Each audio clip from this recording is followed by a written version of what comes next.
Good evening, everyone. Good evening. Welcome to another party talk. Me and Paul on tonight.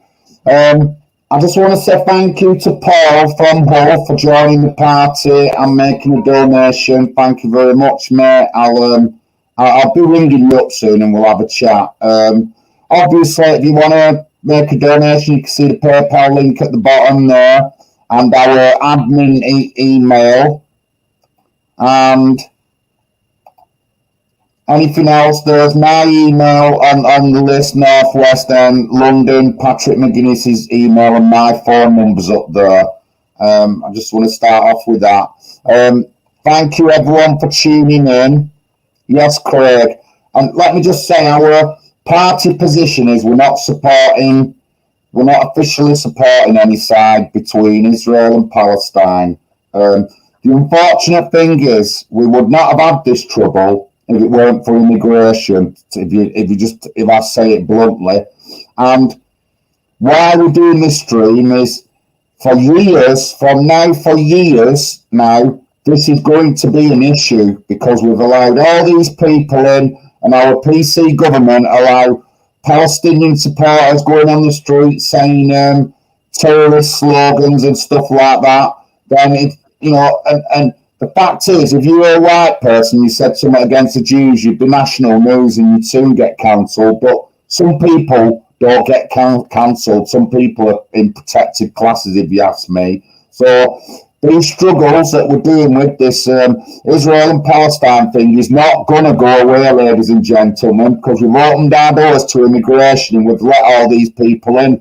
At the moment, we have ex-Hamas leaders in the UK in exile living off our benefits. You just couldn't make it up. And the stuff they allow them to get away with, Jeremy Corbyn hasn't even denounced people killing other people. And if he gets into power, what stops him? Like sending people to prison for pathetic things and stuff like that. It's just, we've gone down such a rocky road. But again, people have known we're going down this road for years. Paul's one of them, and nothing's been done by our government. And look at the state of it now. Look at the absolute state of it. So first thing I'm going to do is clear a couple of things up. I want to ask Paul, what is Zionism? John, can I just tell you first of all that your mic's a bit not very clear. It sounds like you're speaking through your nose. So clear that up. Right, let me just say something first of all about the present situation in the Middle East. My concern is that we're going to be dragged into another war, another Gulf War, another Iraq War, another war in the Middle East. The neocons, the crypto Zionists in Washington, D.C., they're gung-ho for a war at the moment, whether it be in the Ukraine or the Middle East. And we don't want that again. We've got bitter memories of Blair's invasion of Iraq in 2003, I think it was. Yeah, 2003. And, obviously we were engaged in Afghanistan. And, I've got friends who died in Afghanistan, gave their lives for nothing. The Taliban rule Afghanistan now. Iraq is still a mess. Now it's worse than it was under Saddam Hussein. Those wars were Zionist wars to clear the Middle East of strong leaders who opposed Israel. People like Saddam Hussein, people like Gaddafi eventually went, didn't he? The Arab Spring. People like Assad in Syria, they tried to push him aside. He's clung on with Russian support. Mubarak went in Egypt. The strong men of the Middle East in the Arab nations fell over like a pack of cards. And of course, that was greatly to Israel's advantage in security. But of course, chaos set fire to the Middle East. Millions died. And we got these waves of immigrants came pouring in. And, a lot of them were ferried over by Israeli NGOs. And this is all about the demographic transformation of Europe and our replacement in our own lands by these people, by third world hordes. it's about the destruction of our nations while we're fighting a war to destroy their nations. So the lunacy of these Middle East wars is an absolute disaster financially, in terms of loss of life, in terms of our political position. But we go back. Zionism. What is Zionism? Right in around about the middle of the 19th century, 1850s, nationalism began to emerge in Europe as a big force. There were like these collective multinational empires like the Austro-Hungarian Empire, and the Poles, the Hungarians, the Serbians. They all wanted their independence, and they began to began to bang the national drum. And of course, Germany was unified in the War of 1870 against France. There was nationalism in Italy and the unification of the Italian peninsula. All these places were fractured up until this point. And the Jews had a home in these places. The Jews were part of the multicultural, multinational makeup of these empires. But once nationalism became the force in Europe, people would start to say, well, what role do the Jews have in Europe now? What's their home? We were all getting our national homes on the European continent. Of course, we had nationalism in Ireland as well. Well, the Jews, they didn't have a territory, didn't have a home. Then a guy emerged called Theodor Herzl, and he said, look, our home is Palestine, the ancient home of the Jews in the Bible, and we should return to Palestine. At the time, it seemed absurd. I mean, Palestine was part of the Ottoman Empire. The Jews hadn't lived there since the 1st century AD. I mean, what claim did they have to go back to Palestine? But there was actually a lot of Christians who believed that the Jews should go back to Palestine. This was part of the second coming of Christ. I personally believe that's heresy, but they advocated this line, and they supported the Jews. Theodor Herzl started the World Zionist Congress, and he got support from the Rothschild family and from B'nai B'rith, the Jewish Freemasons, who were very powerful this time in New York and in Germany, and they got money. And so Jews started to return.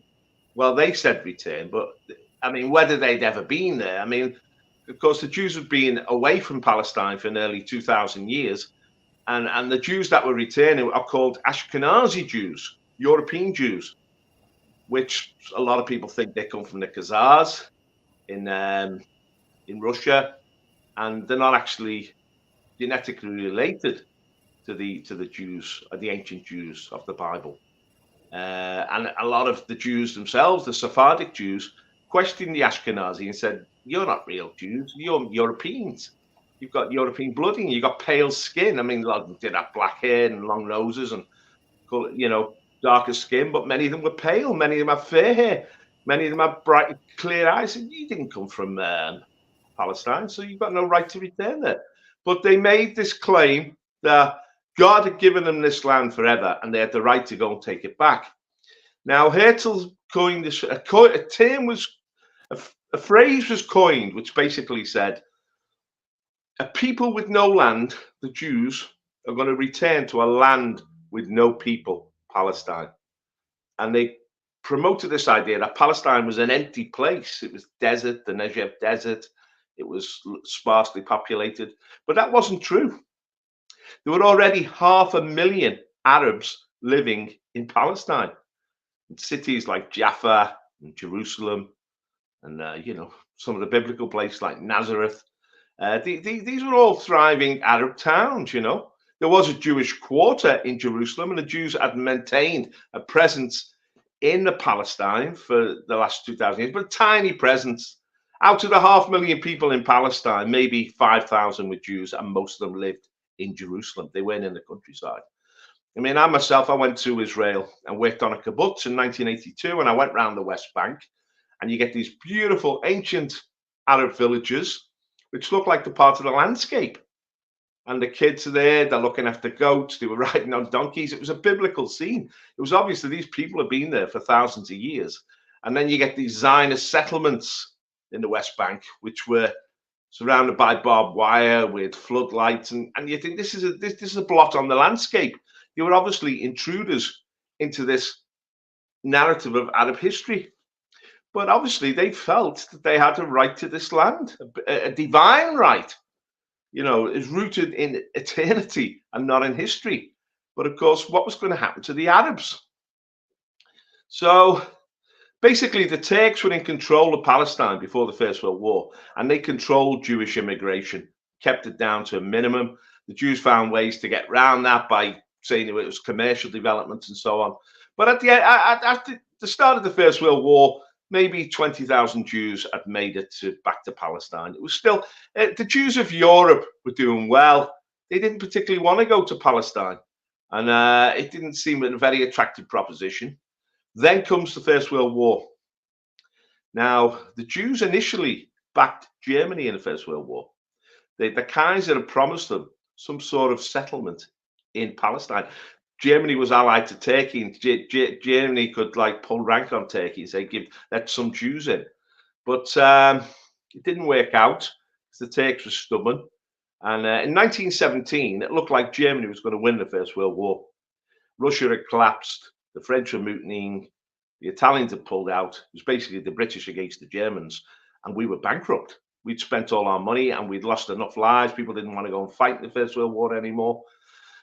And then to our rescue came the international Jews. They said, look, we'll finance you and we'll get American into the war, because Louis Brandeis and Jacob Schiff, they had the ear of the American president, Woodrow Wilson. Once the election's out the way, the 1916 presidential election, we'll convince the president to come in and fight alongside the British to stop them being defeated by Germany. And the British said, well, what do you want us to do for this? We want you to push the Turks out of Palestine and take control of Palestine and create a Jewish homeland in Palestine. And that's exactly what happened. General Allenby captured Jerusalem in 1917. In November 1917, the British Foreign Secretary, Balfour, he made a declaration and said, we're creating a Jewish homeland in Palestine. The rights and property rights of the Arabs will be respected, but we're going to give the Jews a homeland. The Jews were not promised an army. They were not promised a state. They were promised a homeland. So Zionism suddenly had borne fruit. They had what they wanted. Now, the man who was very influential in British policy was called Herbert Samuel. He was actually a Scouser. He was from Belvedere Road in Liverpool, a Jewish man. But he had become a Liberal MP and also a member of the Liberal cabinet. He was a close friend of Winston Churchill. And he was made governor of the new British protectorate of Palestine after the First World War. Now, he was Jewish, and the Arabs were very upset about that, and they stood up against him. But he said, look, I'm not going to impose the Jews on you. I'm not going to bring in mass immigration. I'm not going to replace you. I will be very fair in governing this province. It was a complete lie. Straight away, he began bringing in immigrants, and his whole goal, he'd written a pamphlet in 1915, The Future of Palestine. His whole goal was to replace the Arab population in Palestine with an immigrant Jewish population. And he began that process. Now, as I say, even after the First World War, the Jews were reluctant to return to Palestine or go back to, because they weren't returning. They didn't know it. It was a foreign land. And they knew there'd be conflict there with the Arabs. And what were the opportunities there? They would much prefer to stay in Europe and America. And this carried on through the 1920s. There was some immigration, and the population of the Jews went up over 100,000, 150,000 in Palestine. And then in 1933, Adolf Hitler takes control of Germany, the start of the Third Reich. Now, people don't realize this, but the Nuremberg laws in Germany were not written by the Nazis. They were written by Jewish rabbis. And their goal was to segregate the Jewish population from the German population. They wanted to purify the Jewish population. And the Zionists also quickly came to an agreement with the Nazis. And the Zionist agreement was this: we will move the Jewish population from Germany to Palestine. That will solve the Jewish question. All you've got to do is allow us one way or another to transfer our wealth from Germany to Palestine. And they got an agreement with the Nazis. I mean, Adolf Eichmann, who was actually executed in Germany in the 1960s, he attended the World Zionist Congress and made this agreement. He attended, a Nazi delegation went to the World Zionist Congress, made this agreement with the Jews that the Jewish population of Germany could emigrate to Palestine. And between 1933 and 1939, over 200,000 German Jews emigrated to Palestine.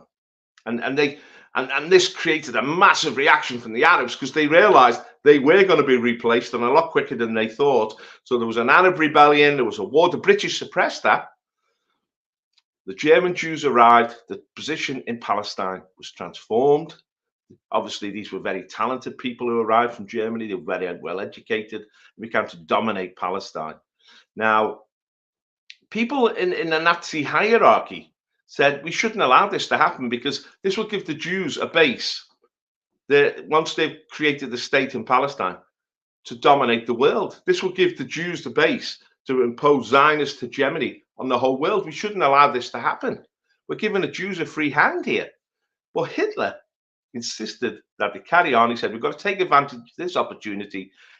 We need to resolve the Jewish problem in Germany. At the moment, this is the best solution. So Hitler actually pushed for the movement of Jews from Germany to Palestine. Now, obviously, that all changed in 1939. Second World War begins. Bang. The Nazis began to kill the Jews, and that led to the Holocaust. 6 million Jews died in the Second World War. Post-war period, the Jews now, they appeal to the whole international community. We want a state in Palestine. We need to protect ourselves. We've got enemies and we need to protect ourselves. We just suffered this enormous tragedy, and I think it's, but they were shut out. Initially, they were shut out, but Jewish influence in America got the ear of Harry S. Truman. Chaim Weizmann had a meeting with Harry S. Truman, and he got the okay. America would actually back Israel. I don't know what Chaim Weizmann said to Harry S. Truman, because initially Harry S. Truman said, no, this is going to cause problems forever in the Middle East. This will cause a perpetual war in the Middle East. He was very reluctant. The American administration in 1945 was very reluctant to support the creation of the State of Israel. But whatever he said, Chaim Weizmann convinced Harry S. Truman to change track. And the Americans, in the vote in the United Nations, and the Russians supported the creation of a new state in the Arab land of Palestine, a Jewish state, the State of Israel. So that was created in 1947. So we have the fulfillment of the Zionist dream. The Zionists had wanted, initially in the 1850s, to take over Palestine. It seemed a pipe dream. But by 1947, thanks to the influence of Rothschild and Theodor Herzl and the B'nai B'rith, the Jewish Freemasons, and Herbert Samuel and the British, the influence they had in the British Empire, and then the influence they had with the American presidents, Woodrow Wilson, FDR, and then most importantly, Harry S. Truman. The state of Israel is founded in Palestine. And what did the Arabs, how did the Arabs respond to this? At the time, the Arabs are like 60% Muslim, 40% Christian, a lot of Christian Arabs. And they're absolutely enraged by this. They feel that their land has been stolen, that the international community has ridden roughshod over their rights out of sympathy for the Jews because of the Holocaust. So they rise up against the Jews, and there's an invasion of Israel by the Arab states to stop the state forming. But that's defeated, largely thanks to the Germans sending tanks and weapons over after the Second World War. So the Arabs are defeated, and the state of Israel begins, and it goes from war to war. 1956, there's a war over the Suez Canal. In 1967, there's another war, the 6-Day War. This time, a very professional, well-trained Israeli army destroys the Arab armies, takes control of the West Bank, which was actually part of the state of Jordan at the time, and the Gaza Strip and the Sinai, which were part of Egypt. So Israel expands, becomes a greater Israel, but they've now got a lot of Arabs in their territory from the West Bank and the Gaza. So there's constant internal friction now in Israel. And The Arabs regard this as a humiliation. They regard their historic land of Palestine as being stolen from them, and that the Jews are mocking them, really, and they're treating them as second-class people. I mean, you get this expression that there's apartheid now in Israel. The Jews are superior, the Arabs are inferior. And the resentment in the Muslim world gets bigger and bigger. The Russians are backing the Arabs. And in 1974, you get the Yom Kippur War, which at one stage had the Israelis on the run, but the Americans stepped in and provided new planes for the Israelis. The Arabs now had these anti-aircraft weapons, surface-to-air missiles, and they were blasting the Israeli planes out the sky. But the Americans gave them a new air force, and they managed to overcome the Arab armies and turn the tide, although at one stage it looked very perilous for Israel. So they win the Yom Kippur War. They now have secure borders. They now have a big military with the full backing of America, including America provision of planes, which makes a big difference, jet fighters. And this goes on, and eventually they get some sort of settlement with Egypt. They withdraw from Sinai. They, they tried to get a status quo in the Middle East, but in 1982 they invade Lebanon. The PLO are in Lebanon. Another war breaks out, and the PLO have got too much influence and too much power and too much backing, and the Zionists don't like this, so they help create Hamas. Israel helps create Hamas with finance and weapons to undermine the PLO, because the PLO are too dominant. But you get this intifada in the West Bank, this uprising. Eventually, the Israelis build a wall, but it's this constant friction. But as I say, given the Gulf War and then the Iraq War, the invasion of Iraq, the strong men of the Arab world who were challenging Israel, Saddam Hussein, Assad of Syria, Gaddafi, and so on, they're all toppled by the West. This is why they say, "Oh, wars are Zionist wars," because these are toppled. This really gives Israel a lot of strength. But because of the Islamic revival, Iran now becomes a major foe of Israel, and Iran backs Hamas. But during it, so that's really an outline of Zionism in its Israeli context, John. That's the history of Israel up to now, right? It's a history of a people arriving mainly from Europe, taking over a piece of Arab land, and the Arabs trying to resist it. Now, the Israelis thought that they could, one way or another, just drive the Arabs out. They did drive a lot of Arabs out on many occasions, and they never give. They say Israel is the only democracy in the Middle East. The Arabs were never given the right to return, although they were historically had lived in this land maybe for thousands of years. They were not given the right to return, and they were excluded, because the Jews said, "Look, if we let all the Arabs return, we will be a minority in this land, and it will no longer be in control of it."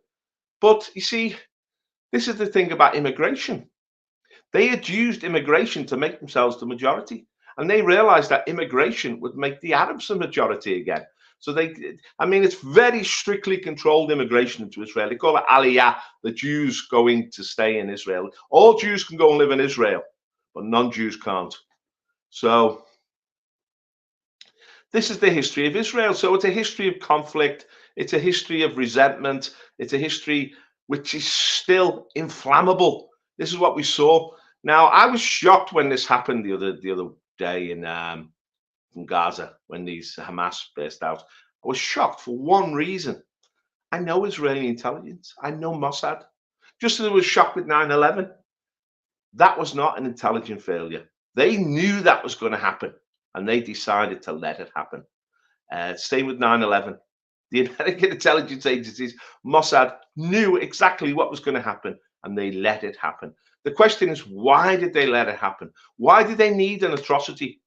And it was Benjamin Netanyahu who once said, "A major terrorist atrocity in America would be to Israel's advantage, because it would let them frame a narrative that they are fighting a war on terror, a war on evil, and this would give them the excuse to reconfigurate the whole of the Middle East in their favor." It's a strategy. It's a strategy. For 7 hours, the Israeli army did not resist Hamas. The Israeli intelligence were told by the Egyptians 2 days before it happened, told explicitly what was going to happen, but there was no caution, there was no preparations made to stop it, which is inconceivable, isn't it? There's a reason behind that. But I mean, a lot of people have lost their lives. A lot of people lost their lives at 9/11, innocent people. But we don't know what the machinations of the politicians are. They're much more sinister and much more ulterior than we actually think. We think all these events are just happening spontaneously. They're not. People are contriving situations to make them happen so they can get an outcome. Now, the outcome could well be in the Gaza that Israel is now being given the green light for an ongoing war against Hamas until they've just flattened the Gaza and there's nothing left there. And that will be to Israel's advantage because the Gaza has become a thorn in their side. Now, what worries me about that is that the rest of the Arab world and the Islamic world are not going to sit back and watch Israel decimate the Palestinians of the Gaza. They're just not going to allow it. They're going to strike back whatever way they can. And this could bring us into conflict in the Middle East again, especially with Iran. I feel the neocons in Washington, they've already said, let's blast the oil refineries of Iran and destroy their economy. We're going to get embroiled in another conflict in the Middle East, which has got nothing to do with us, which is not to our advantage. And no doubt, just this conflict in Gaza will lead to a big influx of Muslims into Europe, again, a fresh wave of immigration. Because we have to cover that angle as well, John. Why have Israel been so pro-immigration in Europe? Why have Jews been at the forefront of taking down borders in Europe, of inviting immigrants in, of creating multiculturalism? I mean, you see, because Zionism, if you regard it as an international Jewish movement, it's also about controlling our politicians and our governments. The Jews always say, we control America. AIPAC, the American Israeli Public Affairs Committee, controls every elected politician in America. No one can speak against Israel in America. I mean, Trump has to play a careful game here because Trump brought peace. He was the only one president who kept us out of major wars because he knew the way the Zionists, the machinations of the Zionists. But Trump has still got to bow the knee to Jewish money. He moved the embassy to Jerusalem. He was always pro-Israel. And Trump's got a balance act. He's got to, you can't take on the Jewish lobby in America. It's too strong. And when Trump refused to bow to them on domestic issues, and they don't like nationalism. They don't like European nationalism.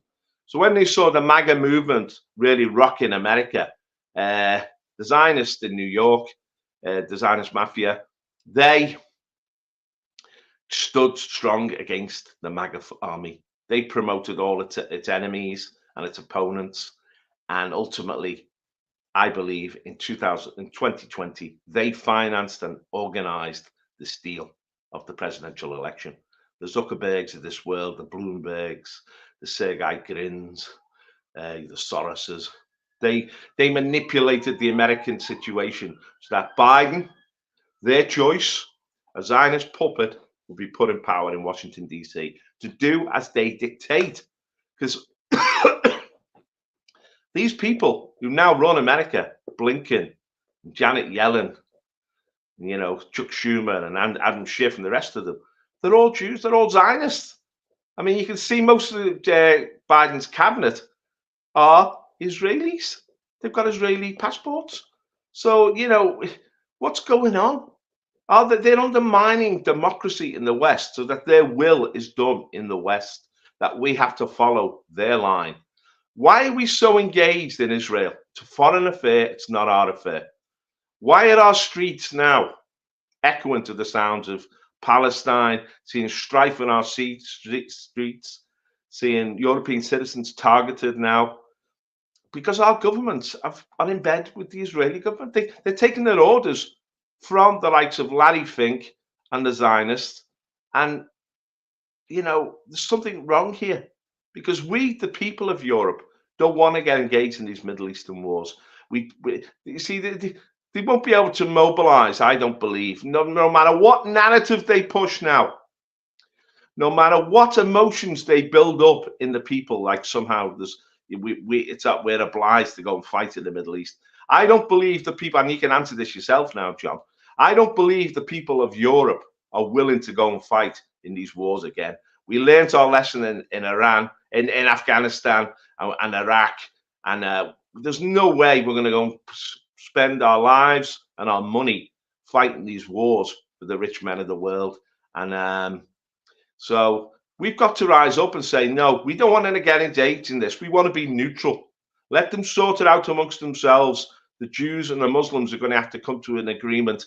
It's not our struggle. I mean, the Americans are getting embroiled in it. I mean, Biden's already on his way, isn't he? Imagine Biden, John, in Tel Aviv speaking to the Benjamin Netanyahu. He can hardly string a sentence together. I'm waiting for his press conference when he's asked a few questions and he just runs off the wrong side of stage. It's going to be comedy capers, you know. But this is the issue, John. I want to ask you this question now. Will the people of Europe fight on behalf of Israel in the Middle East? John, you're mute, mate.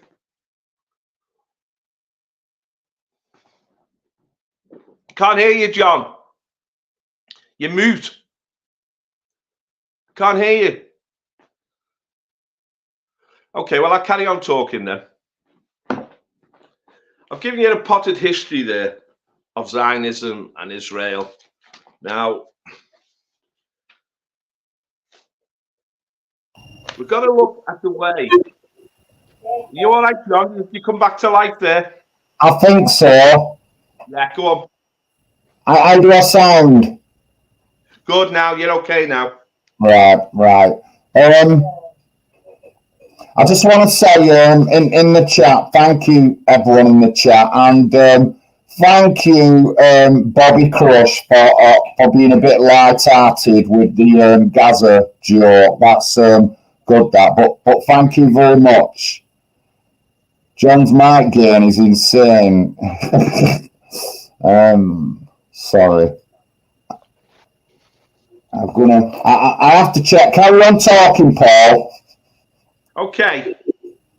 The big leap now is from the Jewish takeover of Palestine to the Jewish takeover of Russia through Bolshevism and of the West through cultural Marxism and through political movements, especially socialism, although obviously they bought the Conservative Party as well.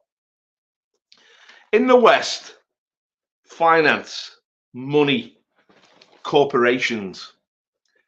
In the 1920s, the Rothschilds mafia in New York, Rothschilds and Jacob Schiff and his boys, he basically bought all the seats on Wall Street on the stock exchange. They took control of New York as a financial center. And of course, under Margaret Thatcher, New York took control of London as a financial center, following the Big Bang, and all the big Jewish banks from New York, Goldman Sachs and Salomon Brothers and so on. They bought up all the London brokerage houses. So the Jews have a massive influence in finance in the West, and have become incredibly wealthy through that. George Soros become multi-billionaires. They've also used that wealth to take control of the media. They own so much of the American media, it's ridiculous. But a lot of Jewish professionals work in the media. Obviously, the BBC was controlled by them for a long time. So we see a lot of Jewish influence in the media, shaping the narrative all the time. And we've also seen their influence in politics through the American-Israeli Public Affairs Committee, which finances the candidates. They choose which candidates they're going to back, and they finance it. And sometimes they finance both candidates as long as they're pro-Israel or pro their causes. But in the West, we've seen a new ideology promoted by the Jewish people, which is called cultural Marxism. It's become incredibly popular with them, which is now called the woke ideology, which challenges all sorts of things. But to me, it's essentially anti-white. it's anti-nationalist, it's anti-Christian in the traditional sense, and so it's anti who we are, you know.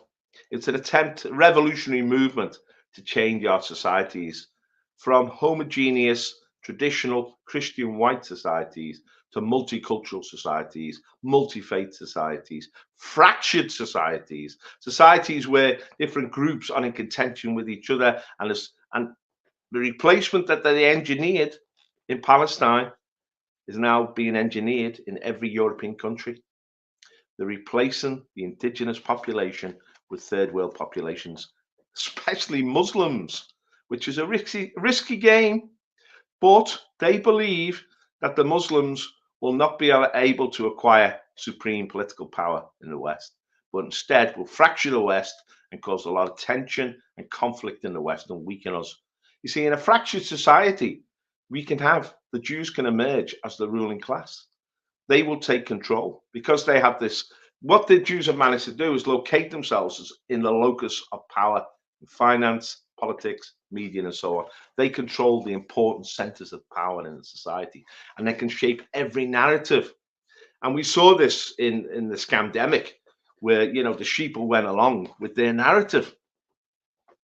This is the real danger, that people have not been educated about the reality of this situation. The people that are reluctant to admit it, people are being brainwashed, and people just act like sheeple. They just go along with these dominant narratives, which are not in their interest, such as we're being enriched by multiculturalism when we're being dispossessed by multiculturalism. That, the more people from overseas that come here, it's to our advantage. They bring all sorts of skills and they can enrich our society, when in fact they're replacing us in city after city, and our society is not being enriched, it's being destroyed. Now, why are they pushing these narratives in the West? Cultural Marxism. And what happened to Bolshevism in Russia? Bolshevism was dominated by Jewish intellectuals and Jewish leaders, people like Trotsky, Sverdlov, Kamenev, Zinoviev. I mean, 3/4 of the dominant figures of Russian Bolshevism were Jewish. Solzhenitsyn said it wasn't a Russian revolution; it was a Jewish revolution in Russia, and they took over the Russian state. And they created an organization called GETTR, which eventually was controlled by a Jewish man, Yagoda, which began a war on the Russian people, a brutal, vicious war, which left 90,000 Orthodox priests were murdered in Russia by the Chekists.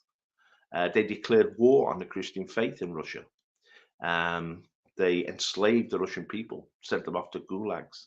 Stalin, in many ways, was their puppet. But something happened in Russia after the Second World War, because Russian nationalism had been needed to defeat the Nazis. The Russian communism took on a nationalist perspective in Russia, and they became hostile to this sort of globalist Jewish perspective. And in Russia, they became hostile to the state of Israel, who supported the Arabs. So Bolshevism failed in many ways, and this is why Russia now is resented by the globalist elite, and they want to bring down Russia. They want to bring it down because it's an area of resistance. Because what's happened in the globe now is that the globe is split into two camps. This is the world war that's unfolding before our eyes. In the one camp, we have the West, which is totally dominated by this Jewish ruling class, Jewish money and Jewish power. But in the rest of the world, in China, India, especially in the Muslim world, but above all in Russia, they don't control these countries. There is no Jewish ruling class. The people who run China are the Chinese. The people who run Russia are Russians. The people who run India are Hindus. The people who run the Muslim world are Muslims. And then they're resisting this encroachment of globalism, and they're pushing back against it. And this has created such a friction in the world now that we see a world war unfolding, because globalism has tried to push east and to dominate Russia. It's tried to dominate China. It's tried to dominate the Islamic world. And so far, it's failed. But what's happening is that these nations These civilizations have now joined together. This is what BRICS is about. They've joined together to defend themselves against the globalists. And we in the West, the nationalists are thinking, what are we engaged in here? This is not our battle. Why are we fighting this war in the Ukraine? Why are we fighting against Russia? Why are we at war with the Arabs in the Middle East? Why are we at war with Iran? Why is China our enemy? They're not our enemies. We have no horse in this race. We should pull away from this. But because the ruling class is committed to this, our political elite is bought, they're just puppets of the globalist elite. We're being enrolled to fight this world war. We've got to wake up about this. And thankfully, there is across the West now with Trump.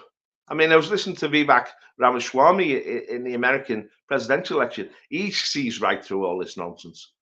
But we've got to get rid of these people. We've got the AfD in Germany. They're rising up against these puppets in Germany. We've got Macron. He's a puppet in France. Marine Le Pen is leading the charge against them. We thought Italy had been sort of liberated by the nationalists, but they've turned out to be just globalist puppets like the rest of them.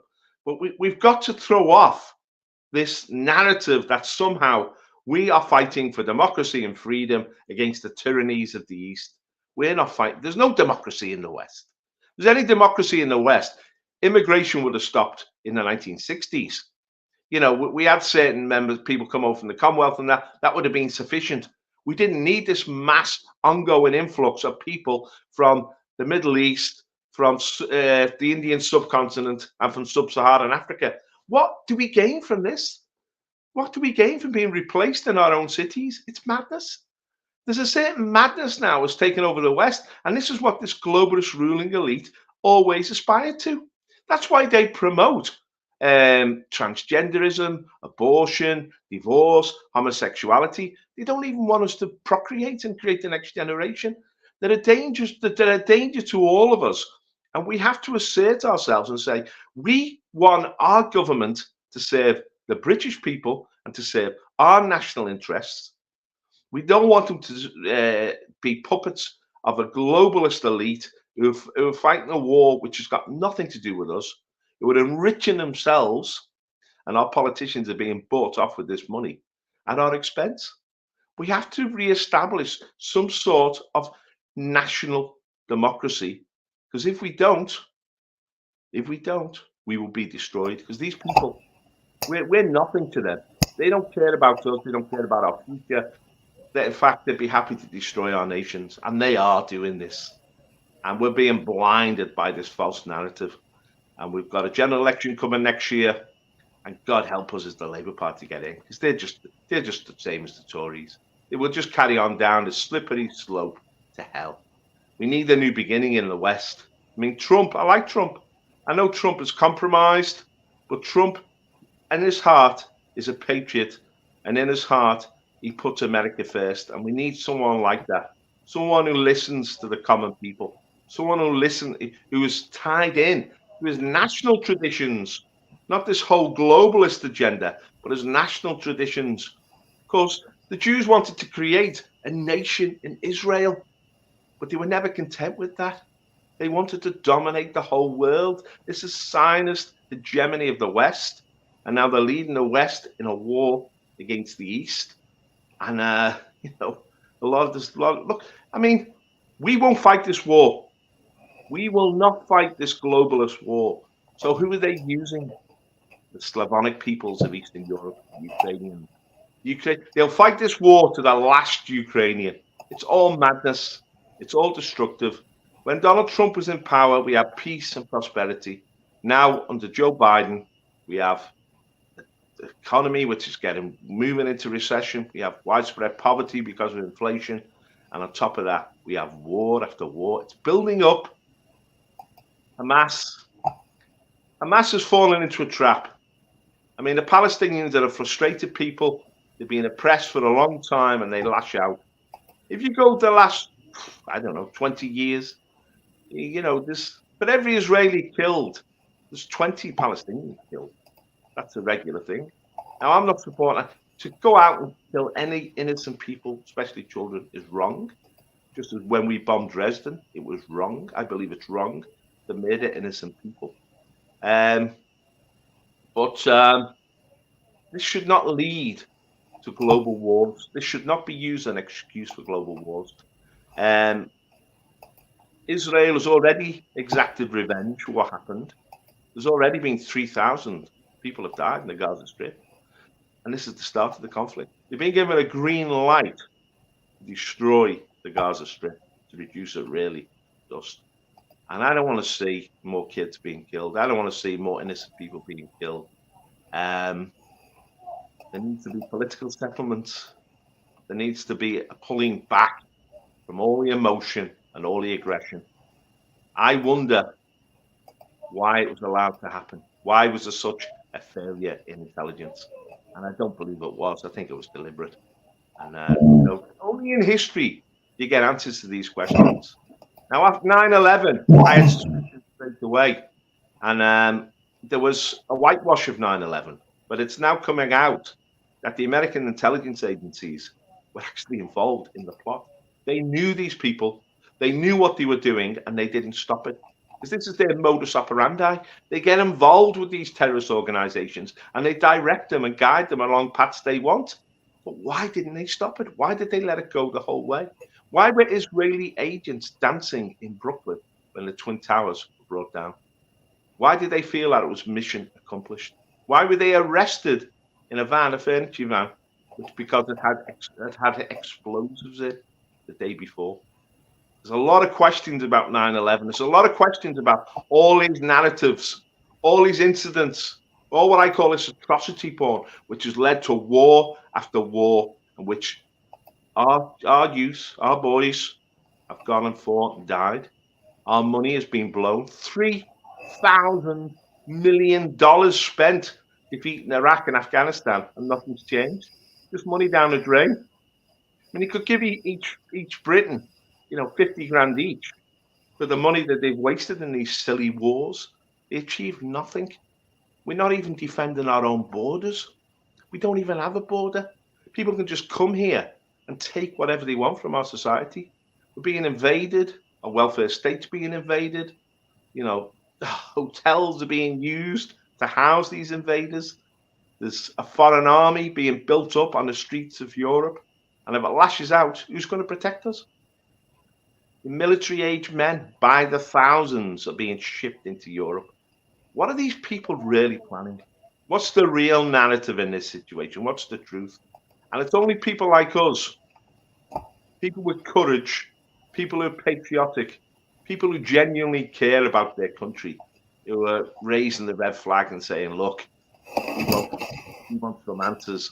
We want to take our country in a different direction from this. We want to strengthen our nation and rebuild our nation from within. No more foreign wars, John. Yeah, definitely. I don't know how I sound. I've got a new camera. It's got a microphone on it, and something's happened, and it's interfering with my old one. But I don't know what's going on. I really don't. You're not too bad. You just got a little bit of an echo.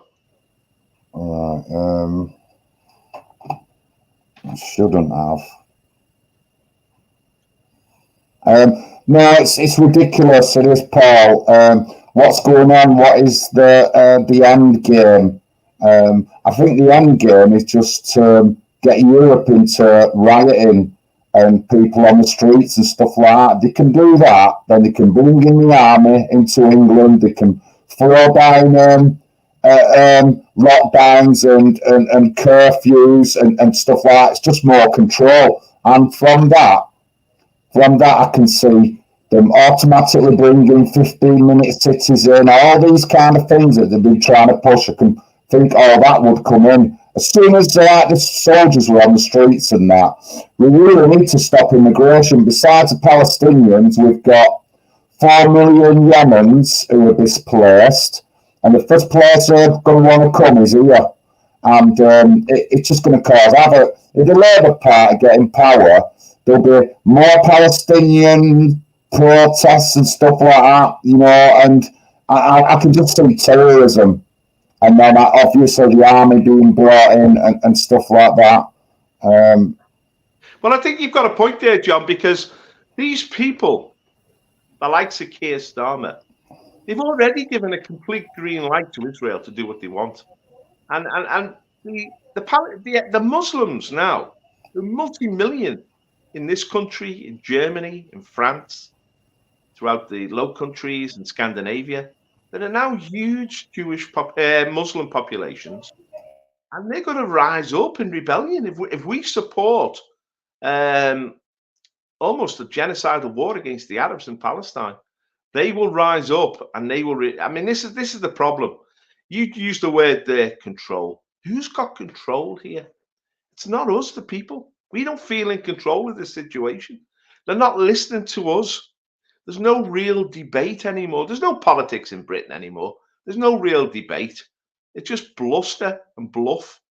They're all being told what to do by the World Economic Forum, by Larry Fink of BlackRock, by the globalist Zionist elite. They're being told what to do, what to think, what policies to pursue, and they simply follow that line.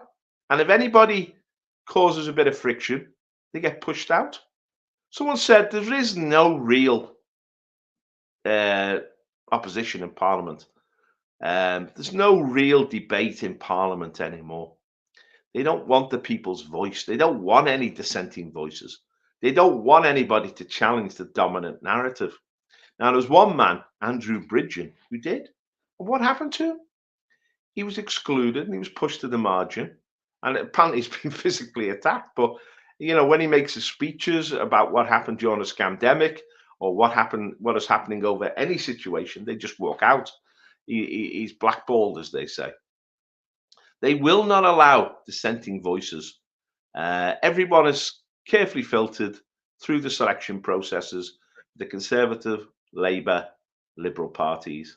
Now, the problem is, in the past, we had this very lively, very outspoken, radical fringe, which was largely left-wing, but it really called to account the establishment parties. But the left-wing now just goes along with the globalist Zionist narrative. They're fully committed to all this. Now, this is one area where there's going to be a friction, obviously, Palestine, but and we can see that. But as far as national democracy goes, or patriotism, or real democracy in this country, the left are in cahoots with the globalist elite. So who is actually speaking for the people now? It's only, we are the National Housing Party of the UK. We're a small acorn, we're starting to grow. There are other acorns that are being planted, which are starting to grow. We haven't got a platform. We've got on social media, and some obviously we're on YouTube, but it's hard to make an impact. So you need money. I just saw that Rod Liddle of the SDP, he's banging a drum for Israel and for war, and he's just received £1 million donation. If we started banging the drum for war and for Israel, maybe we get £1 million donation. I mean, these people are shills. I've been listening to Tommy Robinson, and I mean, I'm really concerned about that guy. I think he's lost the plot. And people have to speak out. Don't just buy the dominant narrative. Don't just buy we're being gaslighted, aren't we? We're being gaslighted. We're being told something's happening when it's not. We're being told that, we have to hold the establishment to account, the political establishment who are taking us into these wars. It's all being engineered. We're being manipulated as a people. We should have learned during the scandemic that you don't listen to the dominant narrative. You go and explore yourself. There's still a lot of good stuff on social media. Twitter is excellent. Although there is limits to what you can say, and there is an influence there is still a lot of room to speak the truth, a heck of a lot of room. What I would say to people is get engaged now before it's too late. We've got to rise up as a people and assert ourselves. That's why the National Housing Party of the UK exists. It's a vehicle for people to join. People are joining, and make their voices heard. We will contest elections, local elections. As we build up our strength, we get more and more candidates. We can't take on parliamentary elections until we've built up a base, until we've built up a network across the country, and we have the money and the activists to really make an impact. But that's coming down the line, because we're here because we're needed. The British people need an alternative voice. They need a forum where we can openly discuss ideas and not face censorship, endless censorship and intimidation. We are a party, above all, that advocates free speech, free discussion, and that democracy should be respected. The idea that the police can come in and police our opinions, police what we say, in case we infringe their narratives and their dominant sort of voices, that's anti-British. We are a people that have always respected liberty in this country. We don't incite violence. We stand against all violence. We don't lie. We look for truth. The reason we value free speech is we build only through free discussion will the truth come out. I don't have total knowledge. I'm not infallible. I will say things which may be wrong.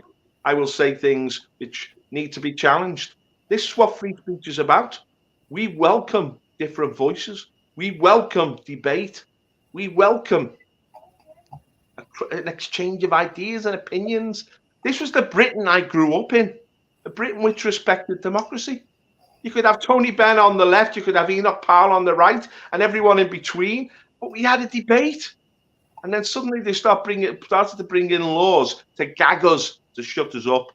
They won't allow certain people to form political parties. They won't allow certain narratives to gain momentum because they're a threat to them. But if the truth is, if any idea is a threat to you, just challenge the idea. That was the aim of the Enlightenment. The way you get to truth is by challenging falsehoods and by having open debate. This is what is so precious about democracy. Now, I don't believe that the globalist Zionist elite want this. I think they want control, they want to dominate, they want to subjugate, they want to oppress. That's why I stand against it. I just want freedom. I'm a Christian, right? And the Bible says, he who the Lord makes free is free indeed. No one can take that freedom from you. We are born free, and we will express our opinions. They may not always be popular. They may rile the powerful, but we will be outspoken. And this is what this stream has been right from the off. This is what John.lawwrence represents, Pat McGinnis, myself, and many other members of the National Housing Party and on the patriotic movement. We are voices of free speech. Now, I don't like what Tommy's saying at the moment. I think he's lacking balance. I think he's lacking insight. I think, to be honest, he's shilling for Israel. But I'd still give him the right to say it. But I would challenge that narrative, and I will invite him to debate with me. Let's debate these issues. What is really going on? We're being subjugated.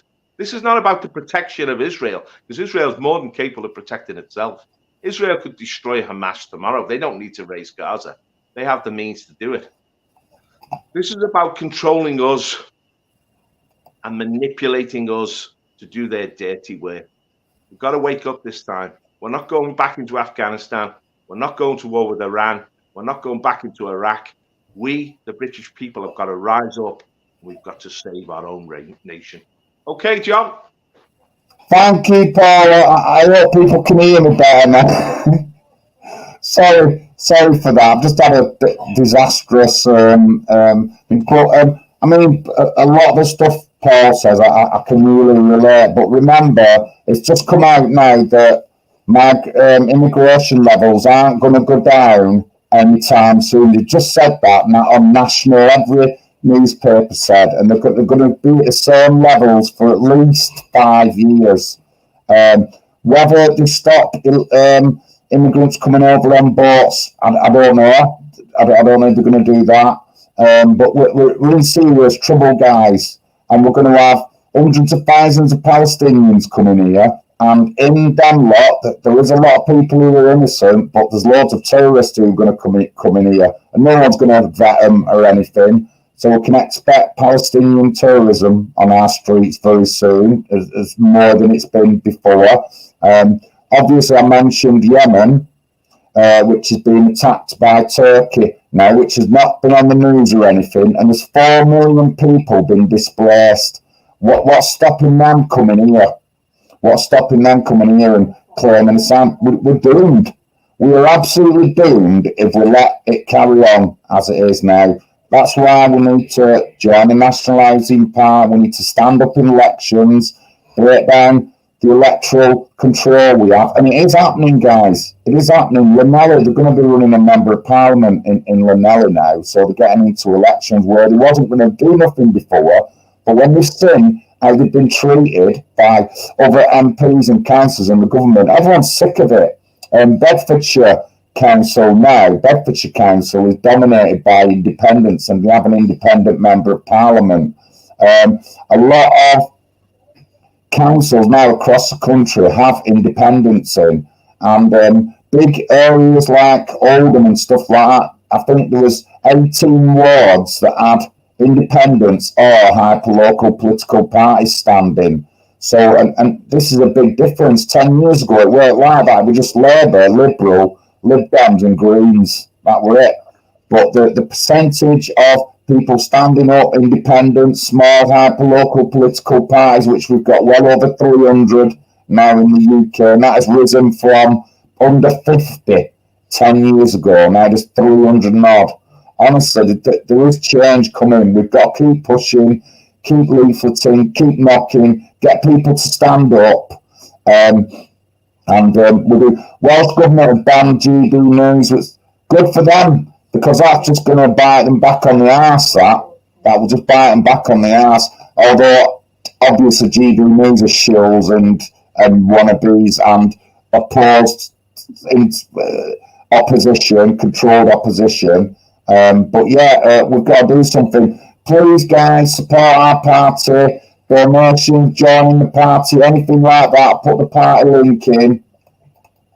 And we are saying the things that nobody else is saying. I did see someone mention Alex Hubry, and Alex is my mate, and I will work with Alex. He's got some really good ideas, and wherever I can support him or he supports me, we will be doing that together. But yeah, please join our party, look at our website. If you have any articles, anything you want writing or printing or putting on the website, get in contact with us through email. Send us in your articles or your stories over anything. Just send them in, and we'll sort them out and we'll put them on our website. Obviously, go on, Paul, go on. I'm finishing now. Just like to finish with this. Power to the people. Power to the people. Right on. We the people. We need to assert ourselves. Good night, guys. Very much, Paul. Thank you very much. Sorry about the sound quality, guys. I have a new camera actually, and I don't know what I've done. It's interfered with my other mic, or I've been messing with my other mic a little bit. But really good stream now. 50 people watching us at once. Thank you very much, chat. Very good comments and stuff in the chat. Thank you, Bobby Crush, for being light-hearted and giving it a bit of humour, because them Gaza jokes were just great, mate. I love them. Yes, Dave, I hope you're all right there, sir. Again, you know, I couldn't have articulated any better than what Paul said. I really couldn't have done. And I mean, I'm just not a fan of anything outside the UK. I just know a little bit. We shouldn't be involved in any of these brother wars, no matter where they go. We shouldn't be flying Israeli flags, or we shouldn't be flying Palestine flags anywhere in the UK. Nick Buckley he was at a demo with us Saturday. He did a tweet, said he would have banned the Palestine protest, but they just turned up, these Palestinians, and we was all set up for filming, for doing speeches. Then they started swearing at us, saying, what you filming us for? Really aggressive. We've seen what they've been like, ripping down posters and that. All that's going to do is invite trouble and invite people to say nasty things and people to do nasty things. We should be keeping out of all brother wars, no matter where they are. Again, if you heard me at the beginning, we're going to have to talk about this because this is an ongoing issue that won't go away. We're going to have Palestinian protests ongoing now for years. We're going to have Israelis protests ongoing on for years because we've let them all in the country when we shouldn't have done.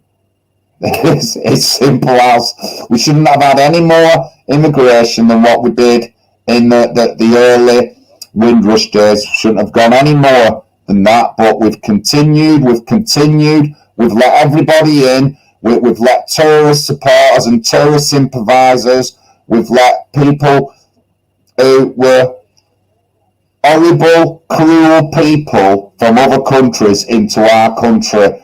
What do we expect is going to happen?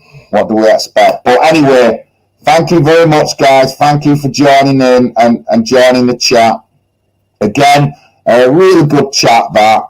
A lot of stuff going up. And I've took a couple of notes, actually. Again, 50 viewing at once, which is a pretty good reach for us. Thank you very much, and we will be back next Tuesday for another smashing, extraordinary edition of Party Talk. Thank you very much, guys. Good night.